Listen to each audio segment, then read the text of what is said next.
Hi friends, welcome to my channel. ಈ ವಿಡಿಯೋದಲ್ಲಿ ನೋಡಿ CTT central teachers eligibility test ಬಗ್ಗೆ ಒಂದು ಮಹತ್ವದ ಮಾಹಿತಿ ಇದೆ ನೋಡಿ. ಪಬ್ಲಿಕ್ ನೋಟಿಸ್ ಇದೆ ನೋಡಿ.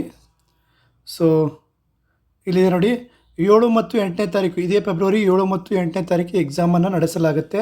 ಸೊ ಇನ್ನು ಟೈಮ್ ಶೆಡ್ಯೂಲ್ ನೋಡ್ಕೋಬೋದು. ನಿಮ್ಮ ಒಂದು ಹಾಲ್ ಟಿಕೆಟಲ್ಲಿ ಟೈಮ್ ಶೆಡ್ಯೂಲನ್ನು ಕೊಟ್ಟಿರ್ತಾರೆ, ಬಟ್ ಇಲ್ಲಿನೂ ಕೂಡ ನೋಡ್ಕೊಳ್ಳಿ. ಸೊ ಅದೇ ರೀತಿ ಮತ್ತು ಏನಪ್ಪ ಅಂದರೆ ನಿಮಗೆ ಸಂಬಂಧಿಸಿದಂಥ ಒಂದು ಸಿಟಿ, ಯಾವ ಒಂದು ಊರಲ್ಲಿ ಬಿದ್ದಿದೆ ನಿಮ್ಮ ಒಂದು ಹಾಲ್ ಟಿಕೆಟ್ ನಂಬರ್ ಅಂತ ಅದ್ರ ಬಗ್ಗೆನೂ ಕೊಟ್ಟಿರ್ತಾರೆ. ಸೊ ಇಲ್ಲಿ ಒಂದು ಡೇಟ್ ಆಫ್ ಎಕ್ಸಾಮಿಷನ್ 7 ಮತ್ತು 7ನೇ ತಾರೀಕು ನೋಡಿ. 7ನೇ ತಾರೀಕು ಇಲ್ಲಿ ಸೆಕೆಂಡ್ ಅಂತ ಆಗಬೇಕಾಗಿತ್ತು, 1 ಅಂತ ಕೊಟ್ಟಿದ್ದು, ಜನವರಿ ಅಂತ ಕೊಟ್ಟಿದ್ದಾರೆ, 2 ಆಗಬೇಕು. ಸೊ 7ನೇ ತಾರೀಕು ಮುಂಜಾನೆ 9:30 12 ಗಂಟೆವರೆಗೂ 2.5 ಗಂಟೆಗಳ ಕಾಲ 2ನೇ ಪೇಪರ್ ಇರುತ್ತೆ.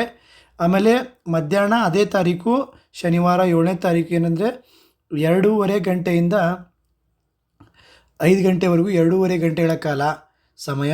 ಸೊ 1ನೇ ಪೇಪರ್ ಇರುತ್ತೆ. ಮತ್ತು ರವಿವಾರ 8ನೇ ತಾರೀಕು ಏನಪ್ಪ ಅಂದರೆ 9:30 ತಾರೀಕಿನಿಂದ 9:30 ಸಮಯದಿಂದ 9:30ಯಿಂದ 12ವರೆಗೆ 2.5 ತಾಸು ಏನಿರುತ್ತೆ ನಿಮಗೆ ಈ 2ನೇ ಪೇಪರ್ ಇರುತ್ತೆ. ನೀವು ಅಡ್ವಾನ್ಸ್ ಆಗಿ 1 ಅವರ್ ಅಡ್ವಾನ್ಸ್ ಆಗಿ ಹೋಗಬೇಕು ಸೆಂಟ್ರಿಗೆ.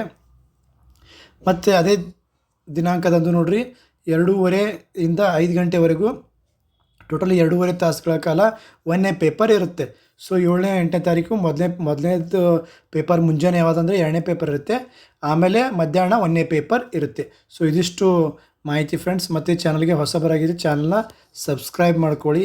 ಮತ್ತೇನಾದರೂ ಮಾಹಿತಿ ಬೇಕಾದರೆ ಕಮೆಂಟ್ ಬಾಕ್ಸಲ್ಲಿ ಕಮೆಂಟ್ ಮಾಡಿ, ಅಲ್ಲಿ ಉತ್ತರ ಕೊಡ್ತೀನಿ ಅಂತ ಹೇಳ್ತಾ ಎಲ್ರಿಗೂ ಯಾರ್ಯಾರು TT ಎಕ್ಸಾಮ್ ಬರಿತಾ ಇದ್ದೀರಾ ಎಲ್ರಿಗೂ ಆಲ್ ದ ಬೆಸ್ಟ್ ಫ್ರೆಂಡ್ಸ್. ಹಾಲ್ ಟಿಕೆಟನ್ನು ತೆಗೆದುಕೊಂಡು ಹೋಗಿ, ಅದರ ಜೊತೆ ಒಂದು ಫೋಟೋ ಇರೋ ಐಡೆಂಟಿ ಕಾರ್ಡನ್ನು ತೆಗೆದುಕೊಂಡು ಹೋಗಿ. ಆಮೇಲೆ ರೂಲ್ಸ್ಗಳನ್ನು ಏನೇನು ಕೊಟ್ಟಿರ್ತಾರೋ, ಯಾವ್ಯಾವ ರೀತಿ ಡ್ರೆಸ್ ಕೋಡ್ ಆಗಿರ್ಬೋದು, ಒಂದು ಡಿಸಿಪ್ಲಿನ್ ಕೋಡ್ ಆಗಿರ್ಬೋದು, ಎಲ್ಲವನ್ನು ಸರಿಯಾಗಿ ಪಾಲನೆ ಮಾಡಿರಿ ಅಂತ ಹೇಳ್ತಾ ಎಲ್ರಿಗೂ friends once again all the best.